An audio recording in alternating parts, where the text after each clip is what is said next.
আচ্ছা, তাহলে আমরা বলছিলাম যে আমাদের এখন বর্তমানে আলোচনার বিষয় হচ্ছে আনব্যালেন্সড ফল্ট। তো ব্যালেন্সড ফল্টে প্রত্যেকটা জিনিস যেহেতু ব্যালেন্স ছিল, এই জন্য আমাদের ক্যালকুলেশনটা ইজি ছিল। আনব্যালেন্সের ক্ষেত্রে স্বাভাবিক কথা, আমরা দেখছিলাম যে প্রত্যেকটা ফেজে একরকম ঘটনা ঘটতেছে না, ডিফারেন্ট ডিফারেন্ট টাইপ ঘটনা ঘটতেছে। তো আমরা অলরেডি কিন্তু আলোচনা করছিলাম যে তিন প্রকারের আনব্যালেন্স ফল্ট নিয়ে আমাদের আলোচনা হবে। সেটা হচ্ছে single line to ground fault, line to line fault, আর হচ্ছে আহ double line two ground fault, যেটাকে আমরা হচ্ছে হ্যাঁ, এটা double line two ground fault আপাতত নাম মনে রাখলে চলবে, অন্য কিছু না রাখলে চলছে। অথবা কিছু কিছু বইতে হয়তো লাইন টু গ্রাউন্ড ফল্ট লেখা থাকতে পারে। তো এটা আসলে যাই বলেন একই কথা, double line two ground fault. এই হচ্ছে তিনটা মেন আনব্যালেন্স ফল্ট। তো আমরা এইটাই শিখবো যে single line to ground fault এটা তো একটা সিস্টেমে হতে পারে। তো এর জন্য একটা স্ট্যান্ডার্ড সার্কিট কিরকম দেখতে হবে, সেম ভাবে লাইন টু লাইন ফল্টের একটা standard circuit, double line two ground ফল্টের একটা স্ট্যান্ডার্ড সার্কিট। এই স্ট্যান্ডার্ড সার্কিটটা যদি আমরা দেখতে পাই, তাহলে কোনো একটা সিস্টেমকে ওই সার্কিটে কনভার্ট করে আমরা ক্যালকুলেশন করতে পারবো। যেমন দেখেন, একটা সিস্টেম নিয়ে যদি আমরা থিওরি ক্লাস করতে যাই, ম্যাথ মানে জিনিসটা আসলে জটিল হয়ে যাবে। আপাতত আমরা ওই সিস্টেমের দিকে না গিয়ে সিম্পলি একটা জেনারেটর নিয়ে আলোচনা করছি, যে একটা জেনারেটরে single line to ground fault হয়েছে। দেন আমরা একটা জেনারেটরে লাইন টু লাইন ফল্ট, জেনারেটরে double line two ground fault, এইগুলো নিয়ে আলোচনা করব। এইটা যদি বুঝতে পারি, একটা সিস্টেমেরটাও আমরা ইজিলি বুঝতে পারবো। তো ধরেন এই আমাদের একটা ওয়াই কানেক্টেড অল্টারনেটর দেওয়া আছে। এই অল্টারনেটরের single line to ground fault যদি ফ্লো মানে এক কথায় হইতে হয়, তাহলে অবশ্যই আমাদের নিউট্রাল লাইনটা থাকতে হবে। তার কারণ হচ্ছে, নিউট্রাল লাইন যদি না থাকে, তাহলে single line to ground fault current flow হওয়ার কোনো জায়গা থাকবে না। তো এইটা আমাদের কিন্তু থাকতে হবে, এটা ধরলাম আমরা এক্স। এই ব্রাঞ্চটা দেখেন ওপেন, এই ব্রাঞ্চটা open. Single line to ground fault বলতেছি, তার মানে যে কোনো একটা যে লাইন আছে সেটা গ্রাউন্ড হয়ে যাবে, সহজ কথা। তো সেটা এও হইতে পারে, বিও হইতে পারে, সিও হইতে পারে। But most of the book যদি আমরা হিসাব করি, তাহলে সবাই বাই ডিফল্ট এ ফেজ কে ফল্ট ফেজ হিসাবে ধরে থাকে সিঙ্গেল লাইন টু গ্রাউন্ড ফল্টের ক্ষেত্রে। তাই আমরাও সেটা ধরবো। আমরা ধরে নেবো যে এ ফেজটা মূলত আমাদের শর্ট হয়েছে। শর্ট হইতে পারে ভোল্টেজ আকারে, তার মানে ডিরেক্ট শর্ট, অথবা হইতে পারে জেডএফ একটা ইম্পিডেন্সের মাধ্যমে। তো এটা ওই যে অলরেডি আমরা ব্যালেন্সের ক্ষেত্রে যা শিখছিলাম তাই। প্রশ্নে যদি কিছু না বলা থাকে, তাহলে আমরা জেডএফ কে জিরো কল্পনা করে ক্যালকুলেশন করব। আর যদি প্রশ্নে দেওয়া থাকে, তাহলে তো জেডএফ দেওয়া থাকবে, সেটা আলাদা কেস। যেহেতু এখানে ফল্ট হয়েছে, ফলে এর ভিতর যে কারেন্টটা ফ্লো হবে তার নাম হচ্ছে ফল্ট কারেন্ট আইএফ। এই কারেন্টটা ফ্লো হচ্ছে অবশ্যই কি এদিক দিয়ে। তার মানে এটা যেহেতু এ ফেজ, এ ফেজের কারেন্ট আই এ, তার মানে সিঙ্গেল লাইন টু গ্রাউন্ড ফল্টের ক্ষেত্রে আই এ যা কথা, আই এফ তাই কথা। এগুলা কিন্তু আমাদের আসলে বাই ডিফল্ট জিনিস, এগুলা মনে রাখলে সুবিধা হবে। ফল্ট ক্যালকুলেশন করাটা খুব কম টাইম লাগবে। নাইলে আমাদের আসলে এই জিনিস বারবার করতে গেলে দেখা যাবে যে টাইম বেশি লাগবে। আবার এই দুইটা ফেজ যেহেতু ওপেন থাকতেছে, ফল্ট তো যে কোনো একটাই হয়েছে, বাকি দুইটা ওপেনই আছে। এবং যদি এরা আনলোডেড অবস্থায় থাকে, তাহলে এর কারেন্ট কি জিরো, এর কারেন্ট জিরো। তার মানে এই কেসে, আর নর্মালি আমরা আনলোডেড কেস নিয়েই মূলত আলোচনা করব, এই কেসে এ ফেজের কারেন্ট থাকবে যেটা ফল্ট কারেন্টের সমান হবে। বি ফেজ এবং সি ফেজের কারেন্ট হচ্ছে জিরো। আবার এই কারেন্টটা আসছে কোন দিক থেকে, দেখেন এই যে এই দিক থেকে। তার মানে যে নিউট্রাল কারেন্ট, এটা কার সমান? এটা অবশ্যই আই এর সমান, অথবা আই এফ এর সমান। সব ম্যাথেই কিন্তু এটা হবে না, যেটা আমি তখন বলতেছি। এটা কার জন্য? সিঙ্গেল লাইন টু গ্রাউন্ড ফল্টের জন্য। সিঙ্গেল লাইন টু গ্রাউন্ড ফল্টের জন্য এই ইনফরমেশন হচ্ছে by default information. Line to লাইনের কিন্তু এরকম কিছু বাই ডিফল্ট ইনফরমেশন থাকবে, ওই সময় আমরা ওইটা আলোচনা করব। আপাতত এই ইনফরমেশন গুলো আমরা মনে রাখবো, যে নিউট্রাল কারেন্ট আই এর সমান হবে যা ফল্ট কারেন্টের সমান। যদি বি তে ফল্ট হতো, তাহলে নিউট্রাল কারেন্ট আই বির সমান হতো, যা ফল্ট কারেন্টের সমান হতো। আপাতত আমাদের আই এ আকারে মনে রাখলেই চলতেছে। এবার আমরা এই যে ম্যাট্রিক্স শিখছিলাম, ইনফরমেশন গুলা যেটা আমি মুখে বললাম সেটা ধরেন এখানে আমরা লিখে ফেলি। মানে আই এফ হচ্ছে আই এর সমান, এবং আই বি আর আই সি হচ্ছে জিরো। তাহলে আমরা যদি এই যে সিকুয়েন্স কারেন্ট বের করতে চাই, যেখানে আমাদের অরিজিনাল কারেন্টটা জানা আছে। অরিজিনাল কারেন্ট কি? আই এ হচ্ছে নন জিরো। কত সেটা আমরা জানি না, এটা একটা নন জিরো ভ্যালু। যেহেতু আমরা একটা সূত্র শিখবো, তাই এখানে তো আর মান বসাই দিতে পারতেছি না, ভ্যারিয়েবল আকারে রাখতে হবে। আইবি আর আইসি তো জিরো, এই জন্য এখানে আইবি আর আইসি না লিখে আমরা জিরো লিখে দিতে পারি। আর এই সূত্রটা আমরা লাস্ট ক্লাসে কিন্তু আলোচনা করছিলাম। তাহলে এখান থেকে দেখেন আই এ জিরো সমান কত লেখা যায়? I A zero 1/3 into 1 into I A plus 1 into 0 plus 1 into 0। তার মানে জিরো পার্ট গুলা যদি বাদ দিই, সিম্পলি থাকে আই এ জিরো সমান হচ্ছে 1/3 ইন্টু আই এ। তার মানে আই এ সমান থাকে 3 আই এ 0। আবার দেখেন আই এটা কার সমান? আই এটা হচ্ছে ফল্ট কারেন্টের সমান। তার মানে আমরা বলতে পারি সিঙ্গেল লাইন টু গ্রাউন্ড ফল্টের ক্ষেত্রে ফল্ট কারেন্ট সমান হচ্ছে 3 ইন্টু আই এ 0। তার মানে কোনো না কোনো ভাবে যদি আমরা আই এ 0টা বের করে ফেলতে পারি, তার সাথে 3 গুণ করে দিলেই আমরা ফল্ট কারেন্ট পেয়ে যাব। আমাদের মেন টার্গেটে কিন্তু ফল্ট কারেন্ট বের করা। সো এটা চলে আসবে। তাহলে এটা এটা কিন্তু সূত্র, এই সূত্রটা আমাদের মনে রাখতে হবে।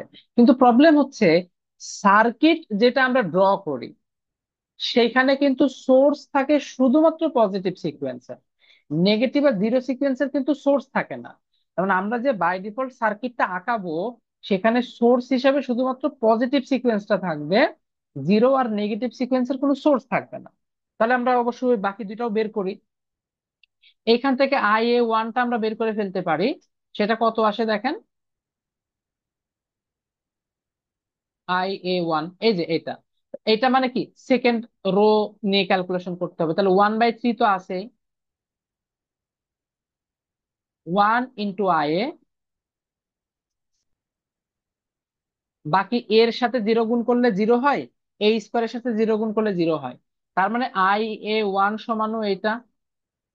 আবার আই এ 2 যদি বের করতে চাই, আই এ 2, তাহলে 1/3,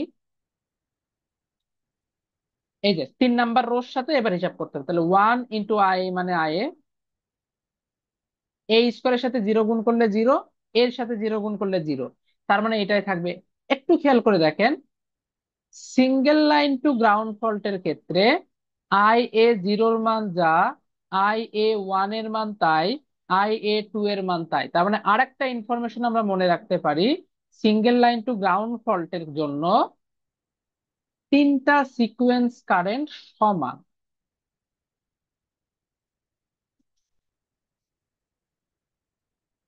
এটা কিন্তু খুবই ইম্পর্টেন্ট একটা ইনফরমেশন। কেন? কারণ এই ইনফরমেশনের উপরে ভিত্তি করেই আমরা সার্কিট আঁকাবো। ওই সার্কিটটাকে আমরা বলতেছি হচ্ছে সিকোয়েন্স সার্কিট, মানে sorry, fault circuit. Fault circuit মানে, আচ্ছা ফল্ট সার্কিট কথাটা বললে হয়তো একটু অন্যরকম মনে হতে পারে। ওইটাকে আমরা বলতেছি স্পেসিফিক ফল্টের জন্য বাই ডিফল্ট সার্কিট, যেই সার্কিট থেকে সব ক্যালকুলেশন হবে। এটা কিন্তু অরিজিনাল জিনিস। অরিজিনাল সার্কিট থেকে কিন্তু ক্যালকুলেশন আমরা করতে পারবো না, আমাদের কিন্তু সিকোয়েন্স নিয়ে যে সার্কিটটা হবে, সেই সার্কিট থেকে ক্যালকুলেশন করতে হবে। সেই সার্কিট আঁকাতে আমাকে হেল্প করবে এই যে এরা, মানে এমন একটা সার্কিট আমাদের আঁকাতে হবে, যেই সার্কিটে আই এ 0-র মান, আই এ 1 এর মান আর আই এ 2 এর মান সমান হয়। সিম্পলি একটু কল্পনা করেন তো, যে তিনটা কারেন্ট সমান, এই জিনিসটা কিভাবে রিপ্রেজেন্ট করা যায়? তিনজন যে এলিমেন্ট আছে তারা সিরিজে আছে, তাইলে তো সিরিজে। তিনজনের কারেন্ট সমান হয়ে গেল। এলিমেন্ট বলতে কারা? অবশ্যই আই এ 0, এই যে সার্কিট, মানে আমি আলাদা আলাদা করে দিচ্ছি, এটা তো আলাদা আলাদা জিনিস তাই না, এদেরকে একসাথে করব। আই এ 0 মানে জিরো সিকোয়েন্স, আই এ 1 মানে পজিটিভ সিকোয়েন্স, আই এ 2 মানে নেগেটিভ সিকোয়েন্স। তারপর আই এ 0, এই যে জিরো সিকোয়েন্স যে একটা জিনিস, সেই জিনিসের বাই ডিফল্ট একটা সার্কিট শুরুতে আঁকাইছিলাম, মনে আছে অল্টারনেটরের জন্য?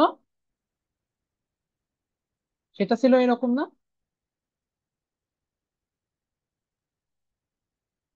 এই জন্য কিন্তু আমি একটার পর একটা শিখাইছি যাতে প্রত্যেকটা কাজে লাগে। এটা হচ্ছে সিম্পলি একটা জিরো সিকোয়েন্সের বাই ডিফল্ট ইম্পিডেন্স। Z0 বলতে এর ভেতরে কিন্তু দুইটা জিনিস আছে। কে কে আছে?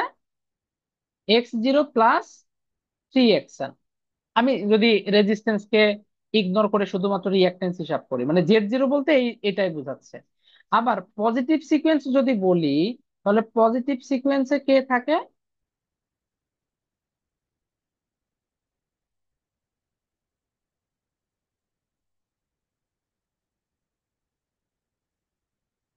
জেড দিয়ে প্রকাশ করি, জিনিসটা ভালো বোঝাবে।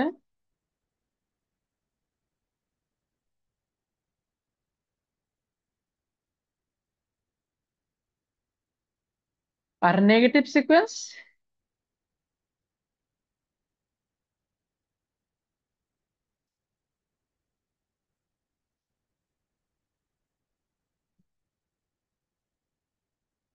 তার মানে এদের তিনজনকে যদি সমান করতে হয়, মানে সিঙ্গেল লাইন টু গ্রাউন্ড ফল্টে বাই ডিফল্ট এরা সমান হবেই।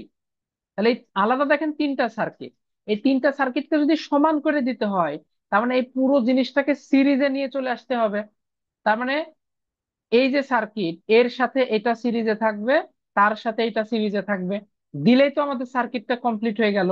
তার মানে আমরা ওভারঅল সার্কিটটাকে এভাবে আঁকাতে পারি।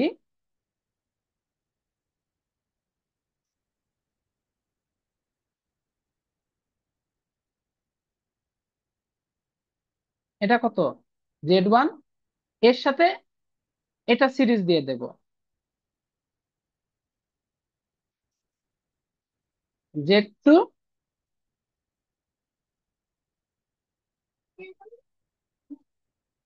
এর সাথে Z0টা সিরিজ দিয়ে দেব, দিলেই দেখেন সার্কিট হয়ে গেল।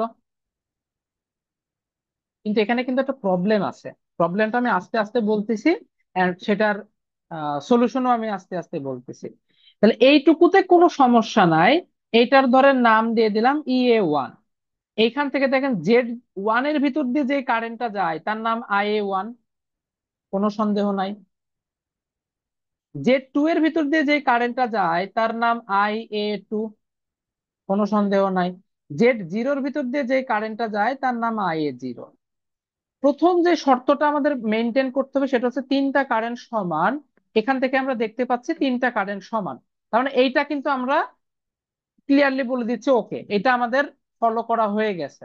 এবার প্রবলেম একটা আমরা একটু দেখি যে আর কি কি প্রবলেম হতে পারে। সেটা হচ্ছে এই Z0 যে X0 + 3XN, এই কথাটা তো আমি বলতেছি, এটা আমি ওই ক্লাস যখন পড়াইছিলাম মনে আছে কিনা আপনাদের, বলছিলাম যে আপাতত মনে রাখেন যে 3XN, কিন্তু কেন 3XN সেটা আমি এইখানে এসে দেখাবো, হয়তো আপনাদের মনে থাকতে পারে। তার মানে Z0 কে আমি ভেঙে ভেঙে লিখে ফেলি। দেখেন আমি বলতেছি 3XN কেন, সেটা আমি এখন ব্যাখ্যা করব। তার মানে এখন পর্যন্ত আমরা শিওর না যে 3XN হবে, এটা 2XN হইতে পারে, 5XN হইতে পারে, শুধু XN হইতে পারে। তাহলে কেন 3XN এটা বোঝার জন্য আগে আমাকে কি করতে হবে, প্রথমে আমি আর থ্রি ট্রি আনবো না, সিম্পলি এরকম আনবো। এবার দেখেন এইখানে ফল্ট হচ্ছে, তাহলে ফল্ট যে সবসময় জিরো আকারে হবে এরকম তো না, ফলটা কি একটা জেড এফ থাকতে পারে না?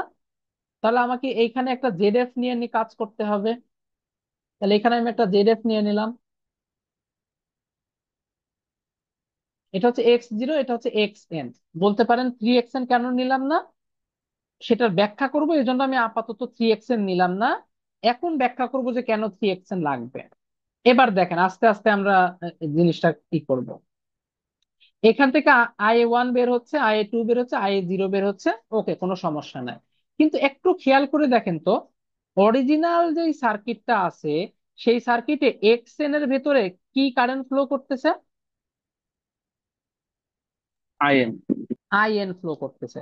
আচ্ছা, এই সার্কিটটা কি নতুন কোন সার্কিট? এইটারই একটা রিপ্রেজেন্টেশন না? জি। তার মানে এই সার্কিটে এক্স এর ভিতরে নিশ্চয় কত ফ্লো করতে হবে? IN ফ্লো করতে হবে, নাইলে তো সার্কিটটা ইকুয়াল হলো না, আলাদা হয়ে গেল, তাই না? কিন্তু XN এর ভিতরে ফ্লো করতেছে কত? IA IA0, zero, IA2, IA0। এবার IA0-র দিকে তাকাই আমরা, IA0 এটা সমান কত? One 1/3 by three into IA। IA যা কথা, IN তাই কথা, সিঙ্গেল লাইন টু গ্রাউন্ড ফল্টের জন্য। তার মানে চলার কথা ছিল পরিমাণ কারেন্ট, কিন্তু এখন চলতেছে কি পরিমাণ? 1/3 পরিমাণ। কারেন্ট তো কমে গেছে। আবার ভোল্টেজের কথা বলেন, ভোল্টেজ XN এর অ্যাক্রসে ভোল্টেজের মান কত?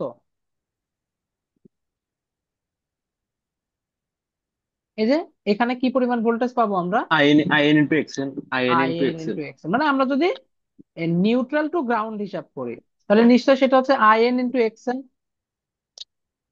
একটু ভেঙে লিখি। আইএন মানে কত? আইএন যা কথা আই এ তাই কথা। আইএন মানে কি 3 IA 0 না? তাহলে আইএন কে আমরা লিখতে পারি 3 IA 0 ইন্টু এক্সএন। এবার একটু ভালো করে বুঝেন। এবার দেখেন এইখানে এক্সএন এর অ্যাক্রোসের ভোল্টেজ কত বলেন তো? IA 0 into XN. IA 0 into XN. তাহলে কি আমাদের ভোল্টেজটা মেনটেন হচ্ছে? হ্যাঁ ভাই। হওয়ার কথা ছিল 3 IA 0 ইন্টু এক্সএন, কিন্তু হয়ে যাচ্ছে IA 0 ইন্টু এক্সএন। আবার একই একই লজিক আপনি জেডএফ এর ক্ষেত্রে খাটান। জেডএফ এর অ্যাক্রোসের ভোল্টেজ কত? আই ইন্টু জেড, বা I IF A into Z. Into ZF, IF into ZF. আচ্ছা এটাকে যদি ভেঙে লিখি নিশ্চয়ই এটাকে লেখা যাবে এরকম, IA 0 ইন্টু জেডএফ, ঠিক না? জি। মানে 3 IA 0 ইন্টু জেডএফ। অথচ এখানে জেডএফ এর অ্যাক্রোসের ভোল্টেজ কত? IA 0 into ZF. তার মানে ভোল্টেজ তো আলাদা হয়ে গেছে। এই যে যাতে আলাদা না হয়, দুইটাকে যদি আমাকে সেম রাখতে হয়, তাহলে কি করা লাগবে? এখানে দুইজনের ভিতরে কি পরিমাণ ফ্যাক্টর কম বেশি আছে? থ্রি কত পরিমাণ। দেখেন, এই দেখেন 3, এই দেখেন 3। তাহলে আমি যদি এটাকে একটু সুন্দর করে চেঞ্জ করে দিই, সেটা হচ্ছে IA 0 ইন্টু 3 এক্স। দেখেন তো এইটাই কি এর অ্যাক্রসের ভোল্টেজ না? IA 0 জি সাথে ভাই। একটা জিনিস গুণ হচ্ছে সে কে 3 এক্স। IA 0 সাথে একটা জিনিস গুণ হচ্ছে সে কে থ্রি এক্স। 3 ZF। তার মানে আমরা সিম্পলি যদি এখানে একটা কাজ করি, এক্সএন না বসায়ে 3 এক্সএন বসাই দিই, জেডএফ না বসায় 3 ZF বসাই দিই, এইবার দেখেন তো সার্কিট ঠিক আছে কিনা। সিঙ্গেল লাইন টু গ্রাউন্ড ফল্টের একটা শর্ত পূরণ করতে হয়, সেটা তিনটা কারেন্ট সমান করে দিতে হয়, সমান সমান সমান। সার্কিটটাকে দেখতেছি, এক্সএন এর অ্যাক্রসের ভোল্টেজ এটা হতে হয়, জেডএফ এর অ্যাক্রসের ভোল্টেজ এটা হতে হয়। এক্সএন এর অ্যাক্রসের ভোল্টেজ মানে এক্সএন বলতে এই রিঅ্যাকট্যান্সের অ্যাক্রসের ভোল্টেজ কত? 3 I 0 ইন্টু এক্সএন, মানে ঠিক আছে। 3 I 0 ইন্টু জেডএফ, মানে ঠিক আছে। তাহলে এখন বলেন যে সার্কিটটা বুঝতে পারছেন কিনা? ক্লিয়ার? জি ভাই। এইবার খেয়াল করে দেখেন, এটা তো একটা সার্কিট। একটা সার্কিটে কি কি থাকে? মানে আমরা যদি সিকোয়েন্সের কথা বলি, নিশ্চয়ই positive sequence impedance, negative sequence impedance, আর জিরো সিকোয়েন্স ইম্পিডেন্স। জেডএফ তো আলাদা জিনিস। তার মানে অবশ্যই এই দুইটাকে মিলায়ে আমরা একটা ইম্পিডেন্স বানাইতে পারি, যাকে আমরা Z0 বলে দিতে পারি। এখন বুঝতেছেন যে কেন Z0 করার সময় এক্সএন এর সাথে 3 গুণ করতে হয়।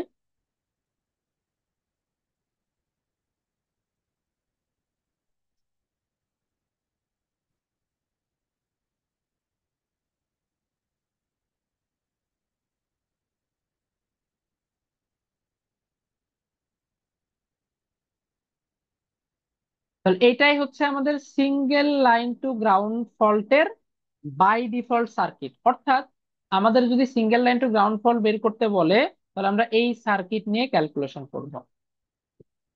ক্লিয়ার?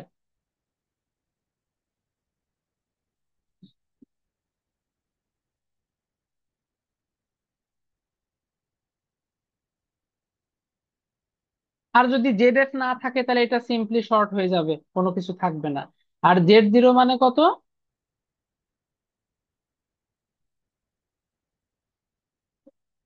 এখন বলেন কোনো কোশ্চেন আছে কিনা এখানে?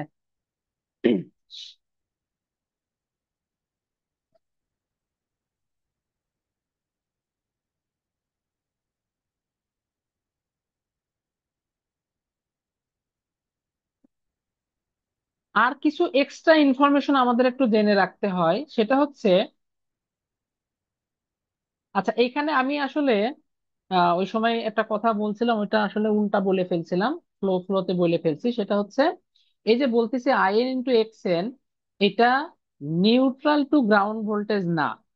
এটা আসলে গ্রাউন্ড টু নিউট্রাল ভোল্টেজ। হ্যাঁ, কারণ দেখেন কারেন্ট চলতেছে এইভাবে, তার মানে ভোল্টেজের প্লাস চিহ্ন এটা আর মাইনাস চিহ্ন এটা, তবেই তো আসলে এটার নাম আইএন ইন্টু এক্সএন হয়েছে। কিন্তু আমি যদি প্রশ্নে নিউট্রাল টু গ্রাউন্ড ভোল্টেজ বলে, নর্মালি এই কথাটাই বলে, সেটা হচ্ছে নিউট্রাল টু গ্রাউন্ড ভোল্টেজ।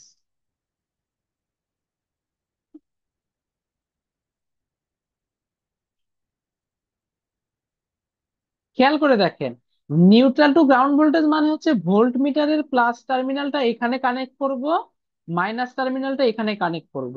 খেয়াল করে দেখেন, অ্যাকচুয়াল চিহ্ন হচ্ছে এটা প্লাস এটা মাইনাস, আর আমি যদি ভোল্ট মিটারের প্লাসটা এখানে কানেক্ট করি আর মাইনাসটা এখানে কানেক্ট করি, তাহলে কি উল্টা হয়ে গেল না? তার মানে এই টার্ম দিয়ে যে ভোল্টেজটা বের করতে বলবে সেটা হচ্ছে minus C I A zero XN, অথবা যেহেতু আমরা আই এ জিরো কে আই এ জিরো হিসাবে চিনি, এক্সএন কে থ্রি হিসাবে চিনি, আমরা এইভাবে লিখতে পারি যে I A zero into three XN. যেইভাবে আপনার মুখস্থ রাখার সুবিধা সেভাবে মনে রাখেন, কোনো সমস্যা নাই। নর্মালি এই টার্মটা আমাদের অল্টারনেটরের জন্য চাইতে পারে, সিঙ্গেল লাইন টু গ্রাউন্ড ফল্টের জন্য চাইতে পারে। লাইন টু লাইন ফল্টে আসলে জিরো সিকোয়েন্সের কোনো কাজই নাই, এটা আমরা পরবর্তীতে যাই শিখবো, এই জন্য ওইখানে আর এই টার্ম গুলো আসে না। তবে হ্যাঁ, ডাবল লাইন টু গ্রাউন্ড ফল্টের ক্ষেত্রে এই ইনফরমেশন আবার আসতে পারে। আপাতত যতটুকু দেখাচ্ছে এভাবে মনে রাখেন। এটা কি ক্লিয়ার?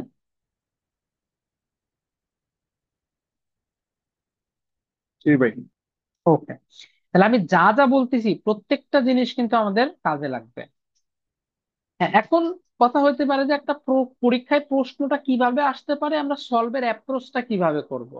এই যে এইগুলা জাস্ট আপনাদের শেখানোর জন্য আমি ভেঙে ভেঙে দেখালাম। পরীক্ষায় কি হবে, পরীক্ষায় আমাদের এত কিচ্ছু লাগবে না, জাস্ট এই সার্কিটটা লাগবে।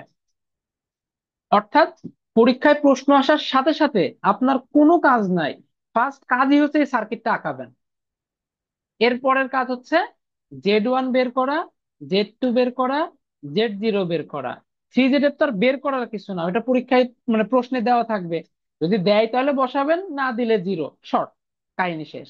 এইবার কথা হইতে পারে যে ভাই জেড জিরো কোত্থেকে বের করব, জেড টু মানে ওয়ান টু জিরো এগুলো কোত্থেকে বের করব।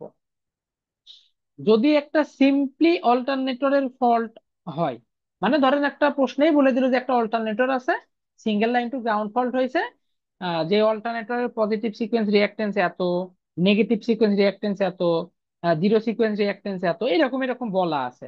তার মানে দেখেন প্রশ্নেই কিন্তু পজিটিভ নেগেটিভ জিরো এসব বলে দিছে, তাহলে ওইটাই ধরে ধরে এখানে বসাবো। আবার এমনও হতে পারে যে একটা সিস্টেমে ফল্টটা হয়েছে। আমি বারবার সিস্টেমের কথা বলতেছি, সেই জিনিসটা এখন বলবো সিস্টেম কেমন।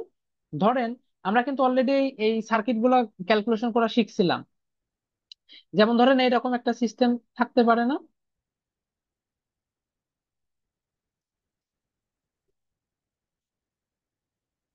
এটা ধরেন একটা জেনারেটর, এটা ধরেন একটা জেনারেটর, এর কথার কথা এইখানে ফল্ট হয়েছে, এটা একটা লাইন আছে, লাইনের একটা ইম্পিডেন্স আছে। আমি জাস্ট আইডিয়া দিচ্ছি, আজকে আমি কোনো ম্যাথ ট্যাথ করবো না, জাস্ট আইডিয়া। এখন দেখেন এখানে ফল্ট হয়েছে এবং ফল্টটা বলে দিছে single line to ground fault. এখন বলেন তো, এইখানে যেমন একটা পজিটিভ সিকোয়েন্স আমরা পাবো, একটা নেগেটিভ সিকোয়েন্স পাবো, একটা জিরো সিকোয়েন্স পাবো, এটা আবার মনে করেন না যে এটা পজিটিভ এটা নেগেটিভ এটা জিরো, এসব না। এই সবগুলা মিলে একটা পজিটিভ একটা নেগেটিভ একটা জিরো এরকম। এইখানে কি তাই হচ্ছে? ওইখানে তো একটা জাস্ট অল্টারনেটরই ছিল, কিন্তু এখানে দেখেন অল্টারনেটর দুইটা আছে, লাইন আছে, ট্রান্সফরমার আছে।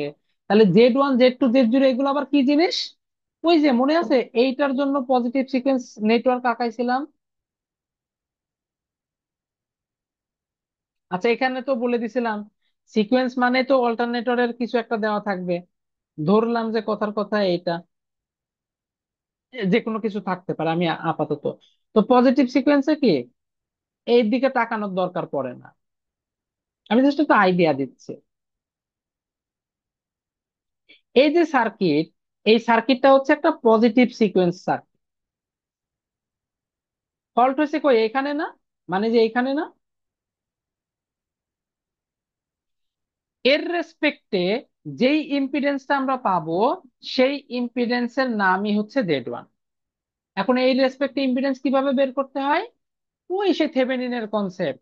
কোনো দুইটা পয়েন্টের রেসপেক্টে যদি ইম্পিডেন্স বের করতে হয়, সার্কিটে যতগুলো ইন্ডিপেন্ডেন্ট সোর্স আছে সবাইকে ডিঅ্যাক্টিভেট করে দিতে হয়, দেন বের করতে হয়। তাহলে একে যদি ডিঅ্যাক্টিভেট করে দিই, একে যদি ডিঅ্যাক্টিভেট করে দিই, তাহলে Z1 সমান কত হচ্ছে?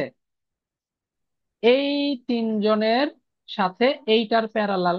এইটা করলে দেখেন অনেকগুলো রিঅ্যাকটেন্স, অথচ সবগুলো মিলায়ে একটা ইম্পিডেন্স বেরোবে, যেটার নাম Z1। এইটাই হচ্ছে এখানে বসাই দেব। একইভাবে নেগেটিভ সিকোয়েন্স তো একই আসে, শুধুমাত্র সোর্স থাকে না। তো সোর্স না থাকলে সার্কিটটা তো আগের মতোই থাকে। তার মানে ওইখান থেকে যেটা পাবো সেটার নাম Z2, এখানে বসাই দিব। Z0 মানে কি? এই সার্কিটটাকে আবার নতুন করে আঁকাতে হবে। কিভাবে? ও, এর তো কানেকশন বলা থাকবে, যে জিরো সিকোয়েন্স মানে কানেকশন বলা থাকবে।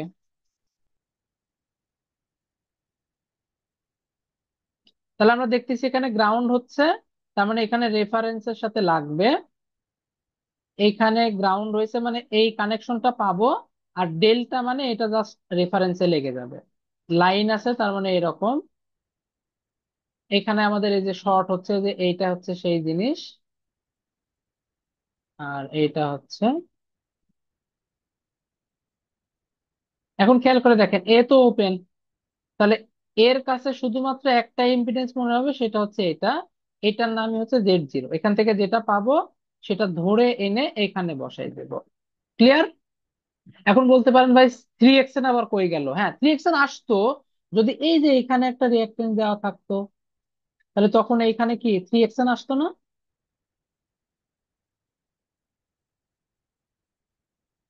3xn আসতো, এটা x0 হতো, তখন এই দুইটা সিরিজ করলে পেতাম Z0। ওই Z0টা ধরে এখানে বসাই দিতাম। এখন বলেন যে এই যে ভ্যালু গুলো বের করার কনসেপ্টটা বুঝতে পারছেন কিনা?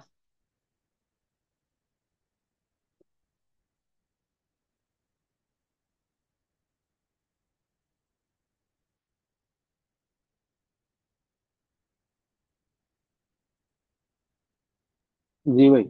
ওকে, তাহলে জাস্ট এটা মনে রাখেন, এই কনসেপ্টটা বলেই দিলাম। এবার প্রশ্ন হতে পারে যে ফল্ট কারেন্ট কিভাবে বের করব? তো ফল্ট কারেন্ট তো দেখতেই পাচ্ছি, আইএফ মানে কত, 3IA0। এখন আইএফ এর কি সূত্র মুখস্থ করার দরকার আছে আমাদের? এক্সট্রা কোনো সূত্র মুখস্থ করার দরকার নাই। এখন বলেন তো, এই সার্কিট থেকে ফল্টের জন্য বলছিলাম বাই ডিফল্ট এইটাকে 1 পার ইউনিট ধরে নিতে হবে। এখন বলেন, এই সার্কিট থেকে কি কারেন্টের সূত্র মুখস্থ করার দরকার আছে কোনো?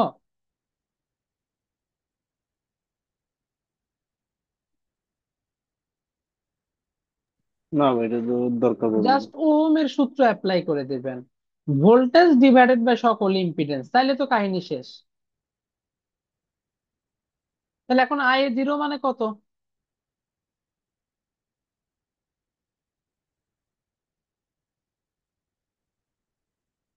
এটা একটা সূত্র, বাট আমি এটা আসলে আপনাদের সূত্র হিসাবে মনে রাখাতে চাচ্ছি না।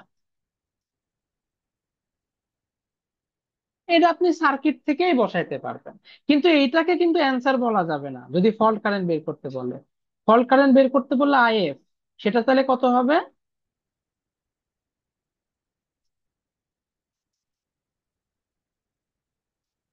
এই Z0-র ভিতরে বাই ডিফল্ট কিন্তু 3xn আছে, এই জন্য এখানে আর এক্সট্রা 3 গুণ করতেছি না।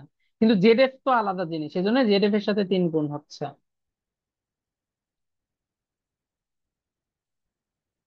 তাহলে এই হচ্ছে আমার সূত্র, এই হচ্ছে আমার সূত্র যদি সূত্র হিসাবে বলতে চাই। মানে শুধুমাত্র এইটুকু, এই সাদা দিয়ে যতটুকু লিখলাম, এইটুকু আপনার মাথায় থাকবে, আর কিচ্ছু মনে রাখা লাগবে না সিঙ্গেল লাইন টু গ্রাউন্ড ফল্টের জন্য। বলেন বুঝছেন কিনা?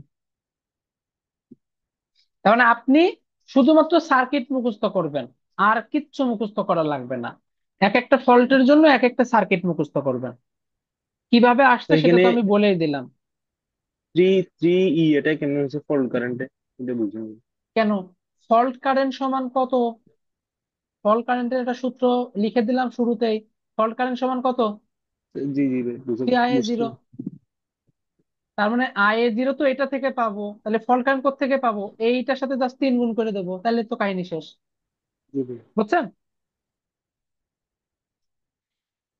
এইখানে ভুল হওয়ার চান্স কিন্তু এই একটাই থাকে, কিরকম? বেশিরভাগ স্টুডেন্ট এইটা মুখস্থ করায়, যদিও এটা ভুল, আমি এটা বলতেছি না যে এই সূত্রটা ভুল, সূত্রটা ঠিক, কিন্তু এটা আমরা বেশি মুখস্থ করি।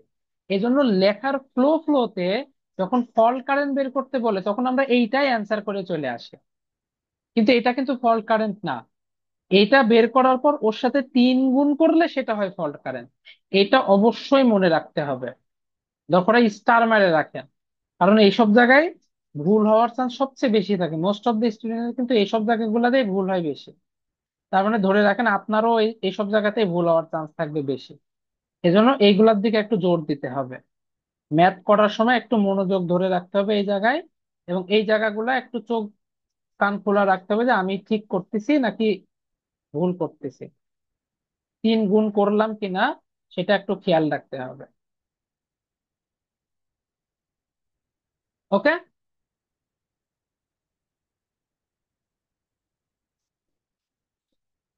তাহলে আমরা নেক্সট ফল্টে যাই। নেক্সট ফল্ট হচ্ছে লাইন টু লাইন ফল্ট। এখানেও আমরা হচ্ছে ওই যে বললাম যে একটা অল্টারনেটর দিয়ে জিনিসটা বোঝার চেষ্টা করব। আর সিস্টেমেরটা তো বুঝলামই যে কিভাবে যে 0 1 2 বের করতে হয়।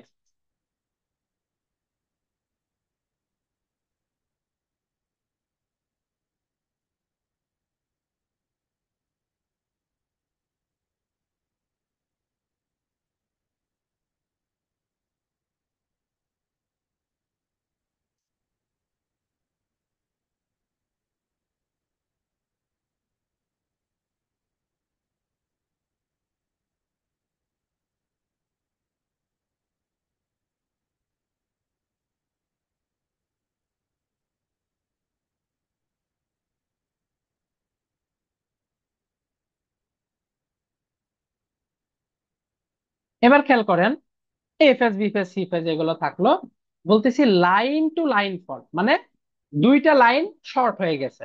এখানে কিন্তু গ্রাউন্ডের কনসেপ্ট আসতেছে না, শুধুমাত্র line to line fault. A bio হতে পারে, বি সিও হতে পারে, সি এও হতে পারে। কিন্তু এই যে বললাম, রাইটারদের একটা বাই ডিফল্ট ল্যাঙ্গুয়েজ থাকে, সেই হিসাবে মোস্ট অফ দা বুক বা মোস্ট অফ দা রাইটার আসলে ফলো করে এটা, যে line to line ফল্টে A K healthy phase হিসাবে কাউন্ট করে, আর বি আর সি কে ফল্ট। আচ্ছা, এই এই টার্মটাও কিন্তু অনেকে একটু ঝামেলা লাগতে পারে। সেটা হচ্ছে অনেক সময় কিন্তু হেলদি ফেজের ভোল্টেজ বের করতে বলে, মানে ফল্ট যেখানে হয়েছে সেটা তো হয়েছেই, দিয়ে বলে হেলদি ফেজের ভোল্টেজ বের করো। হেলদি ফেজ মানে হচ্ছে যেইখানে ফল্ট হয়নি সেটা হচ্ছে হেলদি ফেজ। যেমন বলেন তো, এখানে হেলদি ফেজ কোনটা কোনটা?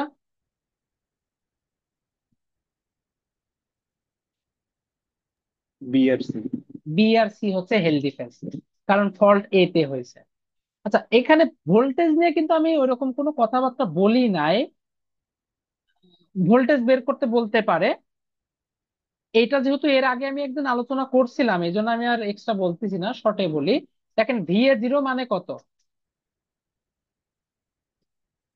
প্রথম ক্লাসে কিন্তু বলছিলাম minus I A zero Z zero. তাহলে ভি এ জিরোর মান পেয়ে গেলাম, কেন পেয়ে গেলাম? কারণ আই এ জিরোর মান আমি যে এখান থেকে পাবো, জেড জিরো তো ক্যালকুলেশন করে পাবো, তার মানে ভি এ জিরোর মান পেয়ে গেলাম। আচ্ছা, জেড ওয়ান এর মান আমরা অবশ্যই জানি, আই এ ওয়ান এর মানটা কার সমান? আই এ জিরোর সমান, যেহেতু সিঙ্গেল লাইন টু গ্রাউন্ড ফল্টে সবাই সমান। তার মানে দেখেন, আর এটাকে আমরা 1 পার ইউনিট ধরে নিচ্ছি বাই ডিফল্ট, বললাম যে দেওয়া থাকলে তো থাকলো, তবে সব ক্ষেত্রে মোটামুটি 1 পার ইউনিটটা বাই ডিফল্ট ধরা হয়। তাহলে দেখেন এক, মানে sorry, E A one minus I A one Z one করলে ভি এ ওয়ান পাবো। ভি এ টু মানে হচ্ছে minus I A two Z two, তাহলে ভি এ টু পাবো। ভি এ টু যোগ ভি এ ওয়ান যোগ V A zero, এই তিনটা যদি যোগ করি কোন ভোল্টেজটা পাবো বলেন তো?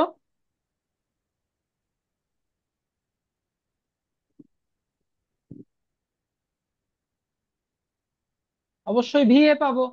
এটা তো ওই যে সেই সিকোয়েন্সের থেকে শিখছিলাম, তিনটা সিকোয়েন্স যোগ করলে অরিজিনালটা পাওয়া যায়। এখন আপনি বলেন যে আমার হাতে যদি VA zero VA one VA two দেওয়া থাকে, বা আপনি যদি বের করতে পারেন ভিএ জিরো ভিএ ওয়ান আর VA2 জানা আছে, কিভাবে জানলাম? সার্কিট থেকে বের করে ফেললাম। এইখান থেকে অবশ্যই আমি VA বের করে ফেলতে পারবো, সেটা কত। VA কিন্তু অন্য একটা ভাবেও বের করা যায়, একটু বুদ্ধি খাটালে পাওয়া যায়। সেটা কত? VA মানে কি আমরা শিখলাম না, এটা না, IA × ZF, অথবা IF × ZF। আচ্ছা, লিখি IZF অথবা IF/ZF। এটা কিন্তু ভি এর মান, কারণ এখানে কিন্তু ফল্ট হয়েছে। আচ্ছা, VA বের হলো, এবার VB বের করতে বললো আমাকে প্রশ্নে। তাহলে VB সমান কিভাবে বের করব বলেন?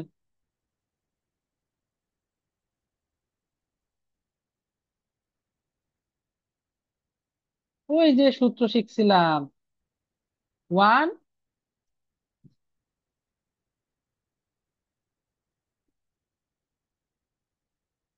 ইজিলি দেখেন, হেলদি ফেজের ভোল্টেজটা কিন্তু বের করে ফেলা যাবে।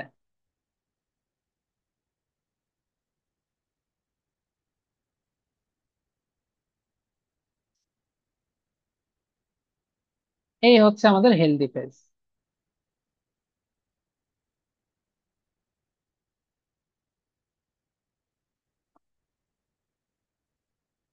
বলেন বুঝতে পারছেন কিনা।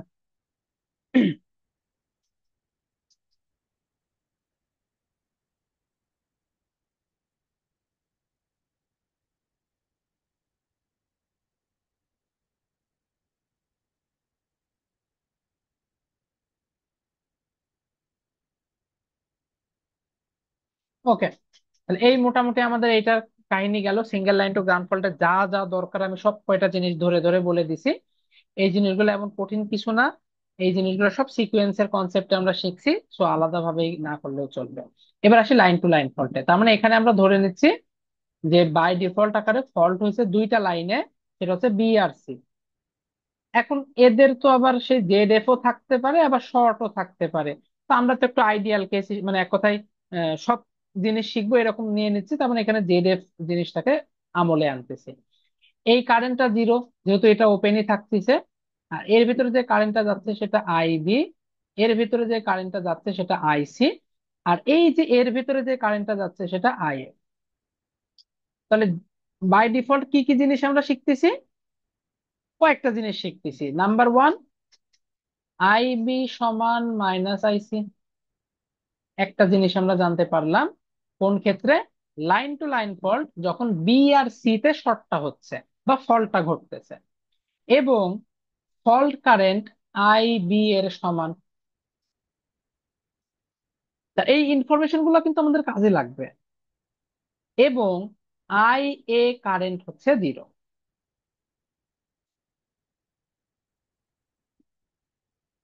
VB, এই ভোল্টেজটা দেখেন, এই যে এই ভোল্টেজটা কিভাবে পাওয়া যাবে? ভিসির সাথে এই ড্রপটা যোগ করলে VB পাওয়া যাবে। যদি ZF 0 হয়, মানে ডিরেক্ট শর্ট, তাহলে VB আর VC সমান হয়ে যাবে। এটা তো এমনি জানা যায়, যদি এটা শর্ট হতো এই ভোল্টেজ আর এই ভোল্টেজটা ইকুয়াল হতো। বাট যদি শর্ট না হয়ে ZF এর দ্বারা হয়, তাহলে অবশ্যই VB সমান VC + IF/ZF, মানে এগুলো স্ট্যান্ডার্ড কোন একটা ইয়ে ধরে নিন। তাহলে এই ইনফরমেশন গুলা কিন্তু আমাদের ফল্টের জন্য মাস্ট জানতে হবে। এবার আসি আমরা সিকোয়েন্স জিনিসটা ক্যালকুলেশন করার প্রসেসটা দেখি। IA0, IA1, IA2, এই সূত্রগুলো কিন্তু আমাদের একদম মুখস্থ থাকতে হবে। 1/3, 1, 1, 1, 1A², 1A²।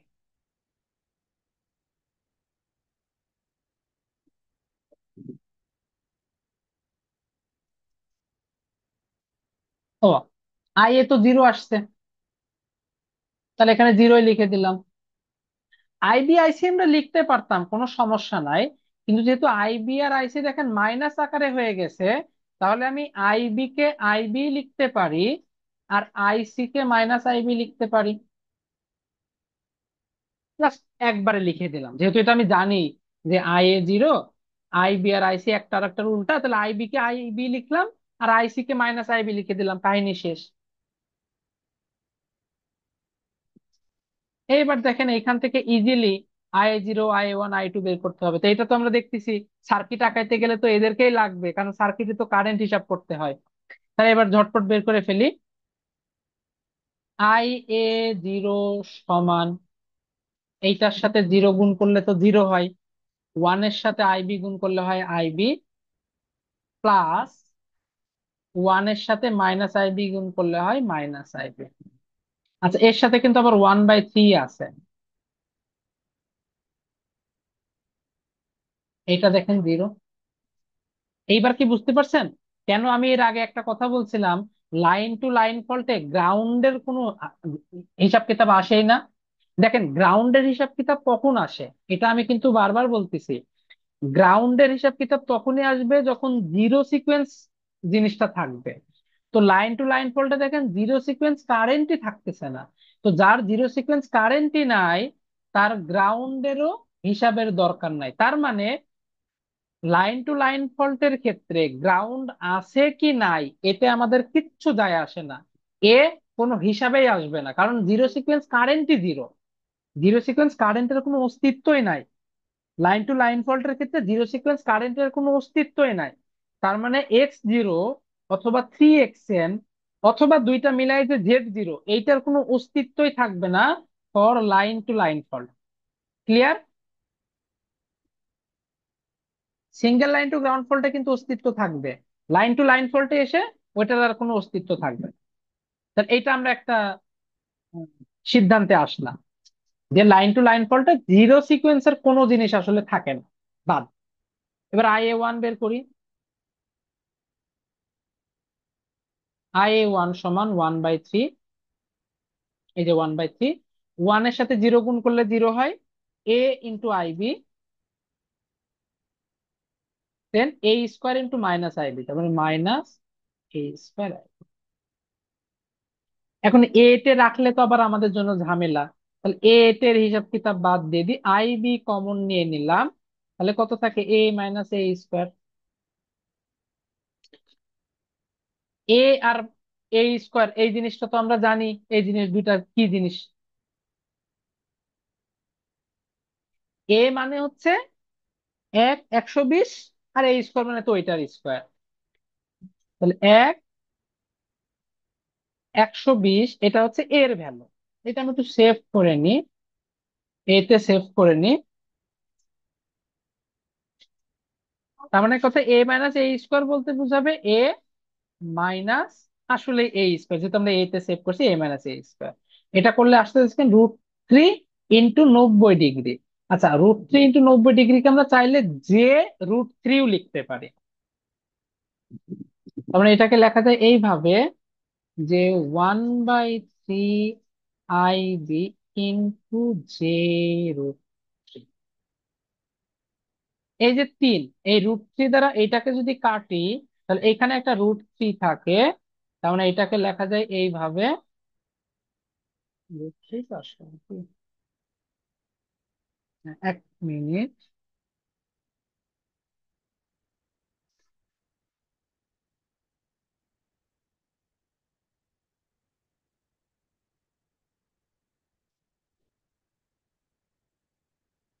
এই জিনিসটা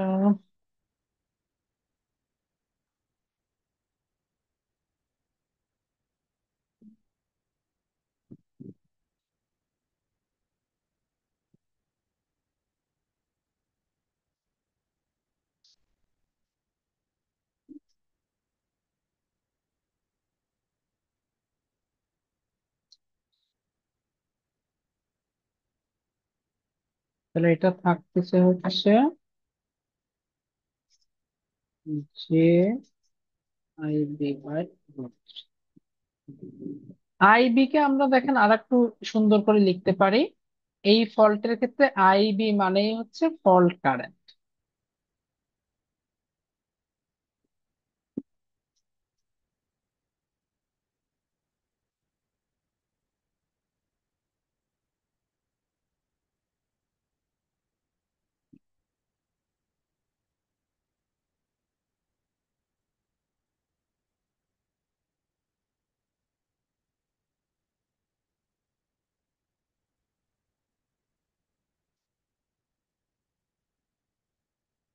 আচ্ছা, এটা লিখে রাখি, এটার কাজ পরে আমরা দেখবো না।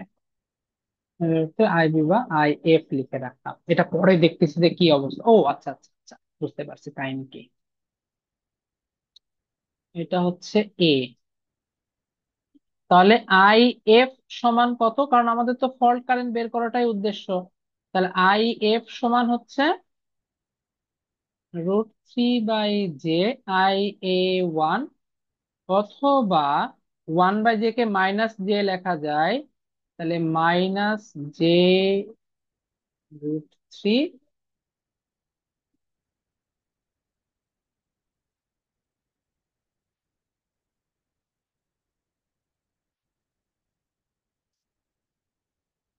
এটা আপাতত মনে রাখেন, এর কাজ আর একটু পরে আমি আর একটু ক্লিয়ার করে দিচ্ছি।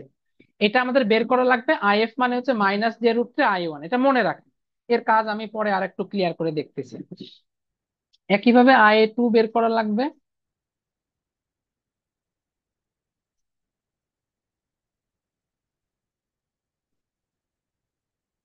IA2 সমান কত, ওয়ানের সাথে জিরো গুণ করলে তো জিরো হয়,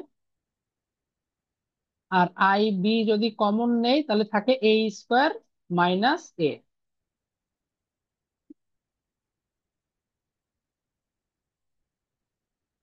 মানে এর উল্টা হয়ে যাবে জাস্ট।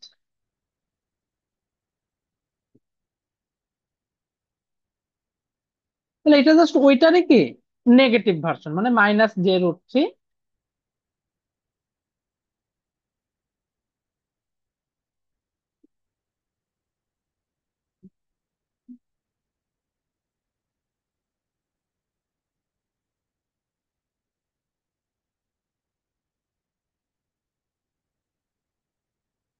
আচ্ছা, এইখান থেকে কি আরেকটা সিদ্ধান্তে আমরা আসতে পারি না, যে IA1 যা, IA2 তার উল্টা।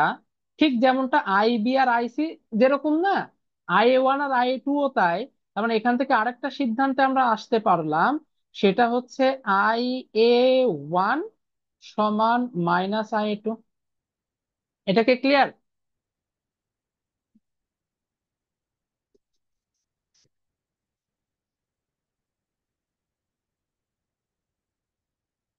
এই যে যে লজিকটা আমরা এতক্ষণই করছিলাম, সেই লজিকটা কিন্তু এখন মিলে গেল, মানে মিলাতে হবে। সেটা কি, এমন একটা সার্কিট আঁকাতে হবে যেখানে IA1 IA2-র উল্টা দিকে থাকে। এবার কিন্তু সিরিজ না, উল্টা। মানে IA1 যেদিকে কারেন্ট ফ্লো করার ট্রাই করবে, IA2 তার উল্টা দিকে কারেন্ট ফ্লো করার ট্রাই করবে। আর IA0 বলে কিছু থাকবে না। IA0 নাই মানে ওই IA0-র অস্তিত্ব নাই। তাহলে দেখেন সার্কিটটা যদি আমরা এইভাবে আঁকাই,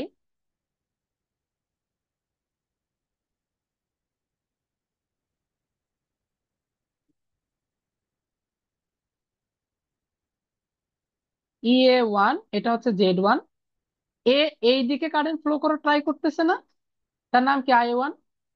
তাহলে নিশ্চয় IA2 তার অপোজিটে কারেন্ট ফ্লো করার ট্রাই করবে। অপোজিট মানে কি, IA2 চাইবে এই দিকে ফ্লো হোক, এইটা হবে IA2। IA2 জিনিসটা কি, একটা রিয়াক্টেন্স।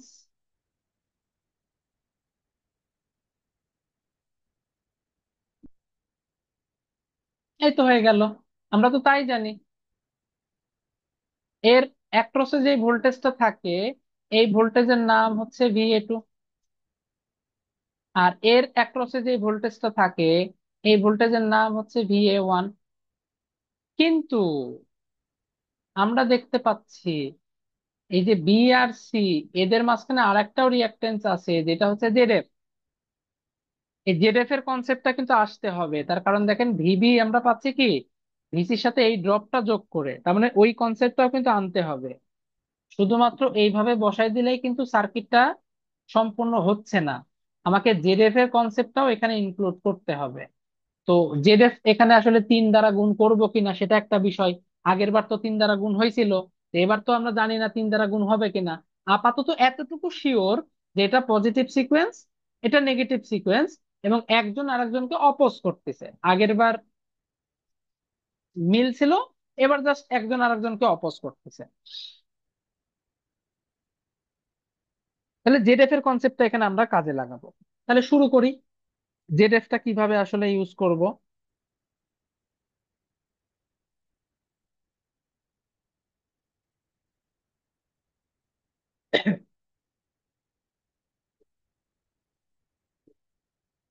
এই লেখাটাকে নিয়ে আমরা আগাই।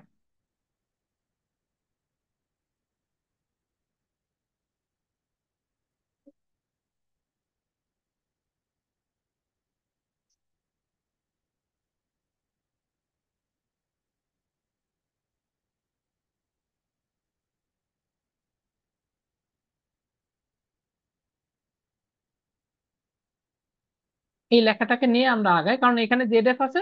জেড এর ধর্মটা আমরা ইজিলি বুঝতে পারবো।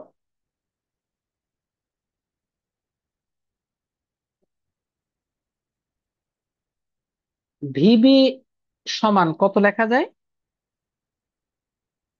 VA0 plus 1 A square plus AVA2। VB সমান এটা।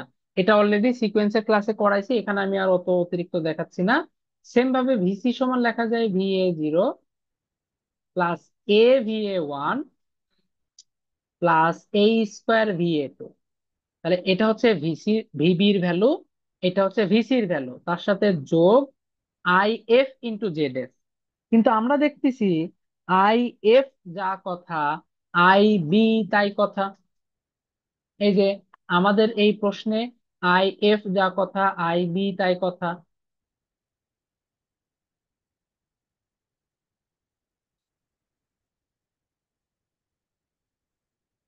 আর IB এইটাকে আবার কিভাবে লেখা যায়? IB কে তো চাইলে আমরা ভেঙে লিখতে পারি। সেটা হচ্ছে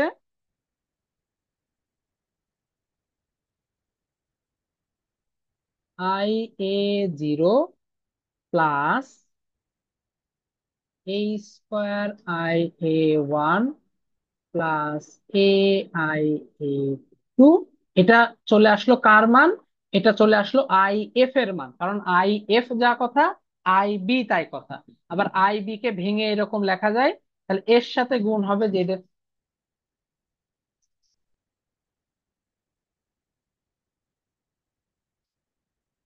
বাস, এটাকে আমরা একটু সুন্দর করে লিখবো। সেটা হচ্ছে, ও আচ্ছা, এখানে তো আবার left hand side right hand side আছে। দেখেন দুই সাইড থেকে VA0 কেটে দেওয়া যায়। এখন আমরা যদি VA1 কে এক সাইডে নিয়ে আসি, তাহলে A² - A × VA1।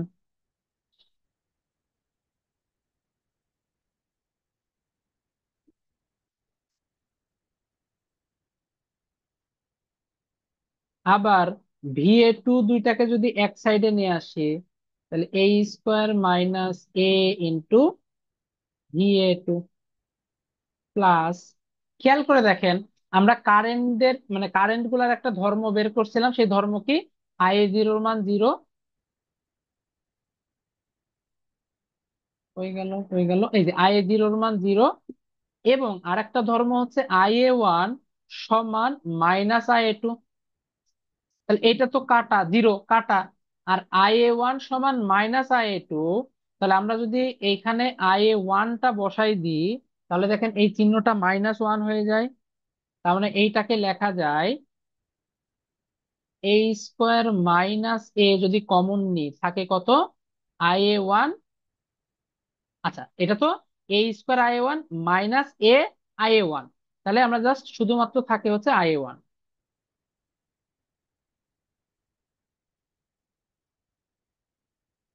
R Z এর সাথে থাকতেছে। এখন দেখেন সব জায়গায় A² - A তাহলে সব জায়গা থেকে A² - A এটা বাদ দিয়ে দিতে পারি।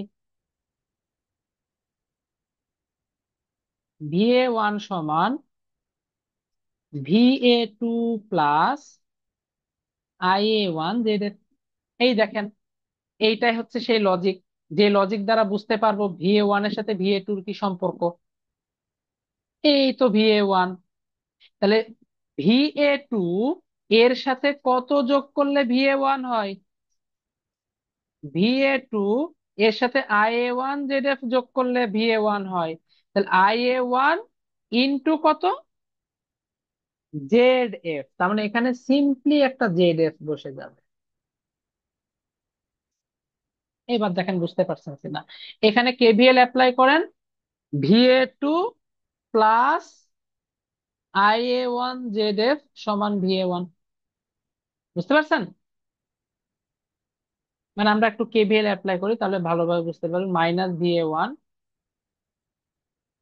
প্লাস IA1 ZF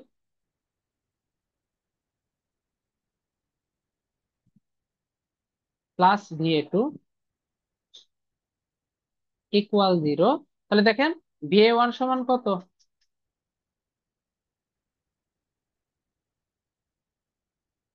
ওই যে যেটা আমরা কিছুক্ষণ আগে শিখলাম তাই। তার মানে এই সার্কিট দ্বারাই আমাদের লাইন টু লাইন ফল্টের সকল ধর্মটা রিপ্রেজেন্ট করা যাচ্ছে।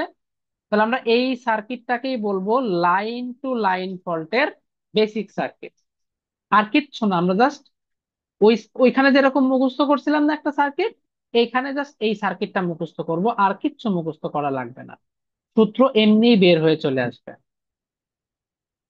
এখন বলেন এইটুকু বুঝতে পারছেন কিনা।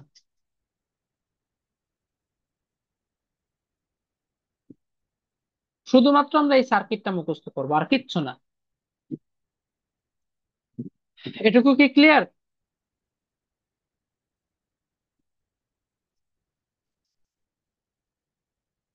এবার সব থেকে বড় যে জিনিসটা চ্যালেঞ্জ, আচ্ছা Z2 Z1 ওই একই লজিকে বের করব, এখানে Z0 বের করার দরকার নাই। সিস্টেম থাকলে সেই সিস্টেম থেকে ইকুইভ্যালেন্ট সার্কিট আঁকায় আঁকায় Z1 Z2 বের করে নেব। এখন সবচেয়ে বড় যে বিষয়টা সেটা হচ্ছে ফল্ট কারেন্ট বের করা। ওই যে ফল্টের একটা জিনিস মুখস্থ করতে বলছিলাম, IF মানে কত, -j√3 I1। কি শিখলাম? IF মানে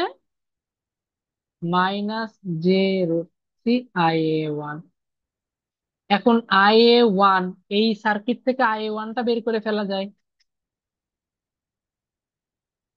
IA1 মানে কত, EA1 divided by Z1 Z2, এই কাহিনী শেষ। এই চলে আসলো আমাদের ফল্ট কারেন্ট। এবার একটা জিনিস আপনাদের বলে দিই, যেটা অনেক সময় কনফিউজড হয়ে যাইতে পারেন। সেটা হচ্ছে অনেক বইতে, কোশ্চেন ব্যাংকে এই যেটা দেওয়া থাকে না। এইটা নিয়ে কনফিউজ হয়ে যেতে পারেন যে তাহলে কি যে হবে নাকি হবে না। এটা একটু ভালো করে বলি। যদি Z1 Z2 ZF এইগুলার অ্যাঙ্গেল নেন, অর্থাৎ এদের যে ফরম্যাটে নিয়ে থাকেন, নর্মালি তো রেজিস্ট্যান্স থাকে না, আমরা জানি যে ফরম্যাটেই থাকে সব। যদি যে ফরম্যাটে নিয়ে থাকেন তাহলে এইটাকে এই -j রাখতে হবে। আর যদি অনলি অ্যামপ্লিটিউড নিয়ে কাজ করেন,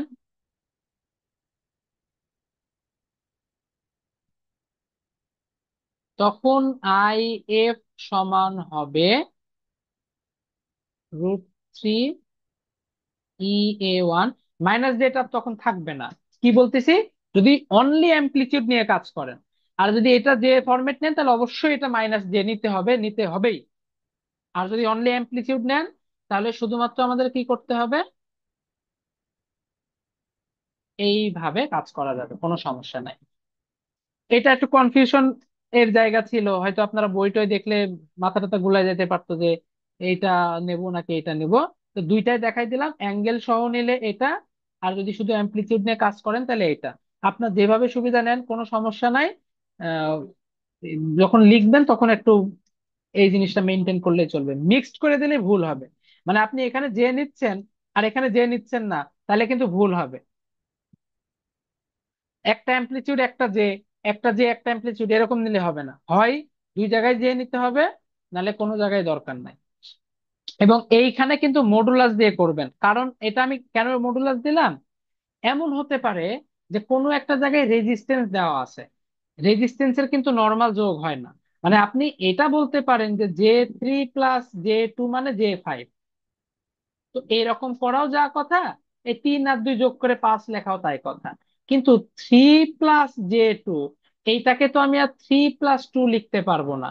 এটাকে অবশ্যই কত লিখতে হবে, হয় ক্যালকুলেটরে মডুলাস তুলতে হবে, অথবা হাতে করলে 3² + 2² করতে হবে। এই জন্য আমি মডুলাসটা দিলাম, যাতে ভুল না হয়। এইগুলা কিন্তু আমাদের একটু ভুলের জায়গা, আমরা ভুল করে ফেলতে পারি, এগুলো একটু খেয়াল রাখতে হবে। তাহলে আজকে আপাতত এতটুকুই আমরা শিখলাম, মানে single line to ground fault আর line to line fault. Next ক্লাসে আমরা হচ্ছে ডাবল লাইন টু গ্রাউন্ড ফল্টের বেসিকটা শিখে দেন আমরা ম্যাথের দিকে যাবো ইনশাল্লাহ। এখন বলেন যে এই যে দুইটা করালাম, এই দুইটা বুঝতে পারছেন কিনা ক্লিয়ারলি? ওকে, তো আজকে আমাদের এই পর্যন্তই। নেক্সট দিন আমরা পরবর্তী টপিক নিয়ে আলোচনা করবো ইনশাল্লাহ।